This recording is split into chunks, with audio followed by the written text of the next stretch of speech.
I don't have enough money for Taco Bell, but what I do have pleases me greatly.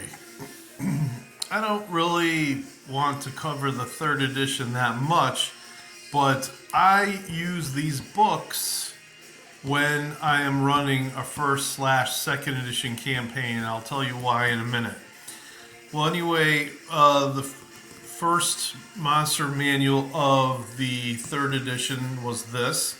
It was glossy,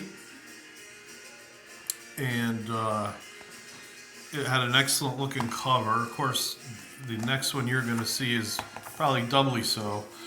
But there are some excellent monsters in here that you can backdate them for the first or second edition. And on top of that, you can make fiendish creatures. You can make vampiric creatures. There's a bunch of things you can do to brighten, we'll say, the monsters of the earlier editions. Now, there are some creatures in here that I've used uh, that I really liked to use. Let's see. Anyway, I think one was called the Death Stalker. I used that in one, and the dwarves of old, basically left one civilization because they angered a lich, and the lich managed to get this gigantic creature in there, and of course the civilization ended up dying out. They probably left, ran, got out of there, and of course the creature was too big to leave once it was in there, and the lich was happy that the dwarves were no more in the area. Anyway, that's the third edition. Here's the 3.5, and I don't know what they did, what they needed to do to the game. This book is so new, it really doesn't even want to open. I don't want to use it all that much, but there are a lot of the same images and stuff like that, and I think they left it open so players could either play some of these creatures or what the deal was. But it's a wonderful looking book. It looks fairly similar. But I just want to say the real reason that I bring this along with me is there's really only one use, except if you're talking about. Well, I just passed that.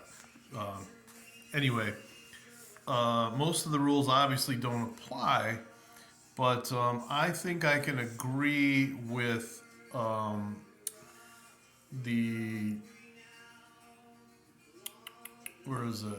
Well, anyway, it's got all the attributes in here. So, say a lizard folk, lizard man, whatever, was arm wrestling a player. Well, you got their average strength in here.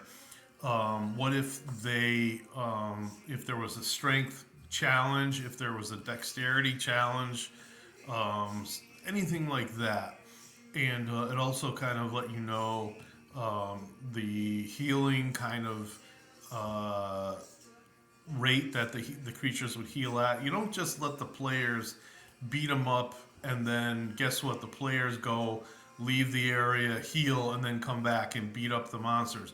You'll get an idea of the rate that they can heal at as well. So the books are good for that. Um, Otherwise, the player's handbook and the God's book and the Dungeon Master's Guide are really not good for me. I do like material in the book of Vile Darkness. It gives you an opportunity to build cults and some other things for a first slash second edition. It gives you reasons why they've done this. Evil organizations. What happens, say, when a group of people worship a demon, devil, or other creature. The original game system obviously didn't have any of that. And this will give you lots of ideas on what to do. So, I've said my piece, and have a great day.